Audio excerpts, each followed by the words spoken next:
जय विद्यार्थियों, अॼु पाण उछल किताब जो जय हिंद मज़मून कंदासीं। हिन में ॾिसंदासीं त लेखक कहिड़ा वीचार ज़ाहिर कया आहिनि। हिन खां पहिरियों पाण सिंध जी भूमि मज़मून कयोसीं।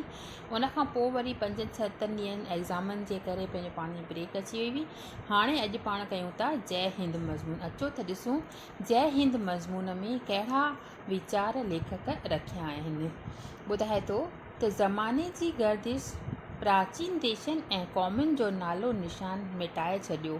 ख़ाली असीं ई रहिजी वियासीं माना असां हिंदुस्तानी, जिन जो रंग ऐं ढंग, वेस ऐं लिबास, सभ्यता ऐं धर्म क़ाइमु आहिनि।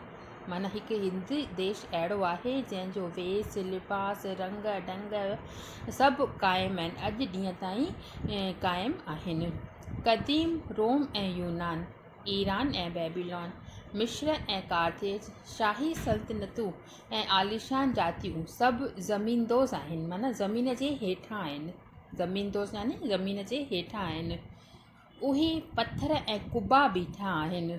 उन्हनि साॻियुनि ॿनियुनि में हर आहिनि, जुगा आहिनि।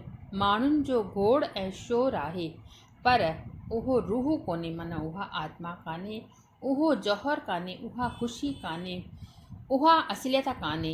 हाणोकनि ऐं अॻियनि जे विच में माइटी कान्हे का, मतिलबु अॻियां माण्हू जेके हुआ ऐं हाणे जा जेके माण्हू आहिनि उन्हनि जे विच में को लॻाव, को रिश्तो कोन्हे, को संबंध कोन्हे, निस्बत कोन्हे। पर कंगाल हिंदुस्तान, निर्बल हिंदुस्तान, दॿियल हिंदुस्तान, सभिनी प्रकारे हज़ारे वरियनि जी अॻी चमक ऐं तेज़ वारे हिंदुस्तान जी छाया आहे, छिडो रूप आहे, हू बहु सूरत आहे। उहो साॻियो ज्ञान, साॻियो धर्म, साॻी जाति मौजूदु आहिनि।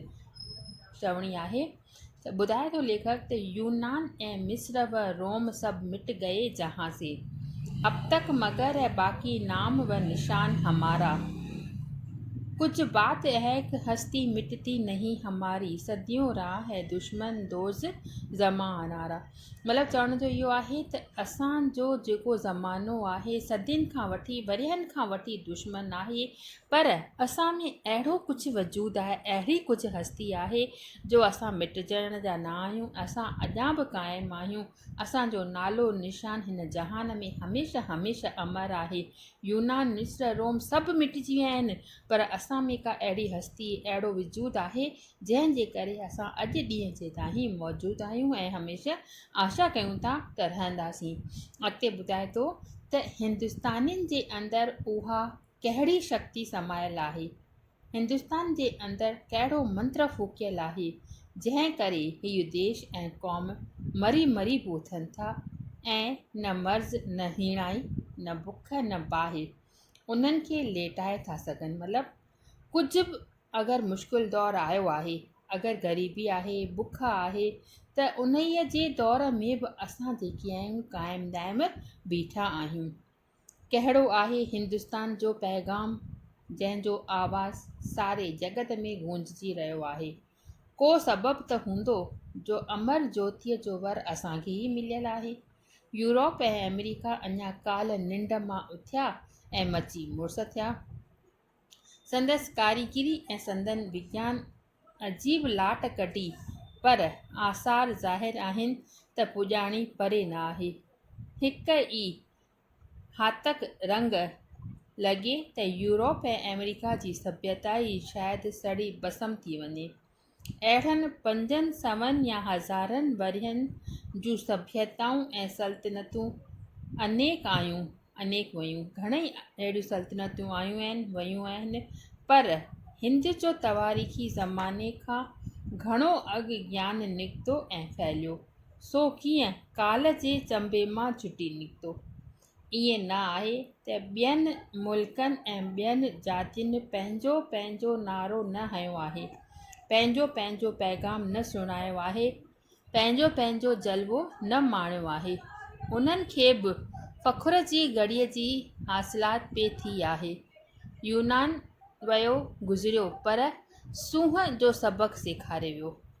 रोम मिटिजी वियो, पर रोम जो क़ाइदो ऐं क़वाइद, इंतिज़ाम ऐं जोड़जक जहान में प्रसिद्ध आहिनि। मिस्र वियो, पर संदसि जादू न वियो। अरब उहो अरब न रहियो, पर अरब जो तौहीद वारो पैगाम अञा बुलंद आहे। अंग्रेज़ हलिया विया, पर अंग्रेज़नि जी सौदागिरी कंहिंखां विसरंदी। जापान जी अवरचाई ऐं ख़ुशख़ल्क़ी, चीन जी लिताफ़त ऐं हथ जे हुनर, होश ऐं सहनशीलता जो वेरी बि दाद ॾींदा। मतिलब त हर क़ौम पंहिंजो पंहिंजो यादगार अॾियो आहे। हर कंहिं देश खे फ़ख्र जो सबबु पे रहियो आहे। यहूदी क़ौम थिर थांव न पातो, पर त बि पाण खे ईश्वर जो बोदलो कोठाईंदी आहे। यूनानी सभिनी धारियनि खे गंवार जे नाले सॾींदा आहिनि त रोम वारा त तव्हां मग़रूर हुआ। चीनी पंहिंजे मुल्क खे अर्श करे पुकारींदा हुआ त यूरोपी क़ौमूं को घटि कोन हुयूं। इन्हीअ रीति जे हिंद वारनि पाण खे वॾो लक़ब ॾिनो ऐं पंहिंजनि पुस्तकनि में ठहिरायो त देवताऊं बि हिंद में ॼमण लाइ सिकंदा आहिनि त का कथा कान कयाऊं। जाति ऐं देश जो फ़ख्रु स्वाभाविक आहे ऐं ज़रूरी बि आहे। उहो इंसान लानती जीव आहे जंहिंखे पंहिंजे वतन जी खाक बि ॿियनि हंधनि जे सोन खां सरस नथी लॻे।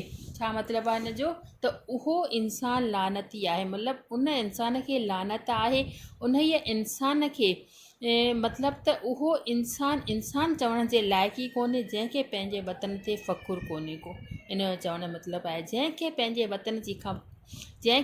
वतन जी मिटी जेका आहे ॿियनि हंधनि जे सोन खां सर्थ नथी लॻे। मतिलबु ॿियनि हंधि अगरि सोन आहे पर पंहिंजे देश में मिटी आहे त उहा असांखे सर्स लिखणु खपे, उहा उन सोन खां वधीक मूल्यवान लिखणु खपे।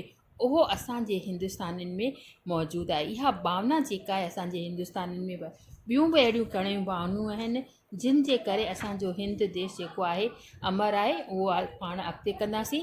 अॼु बसि एतिरो ई।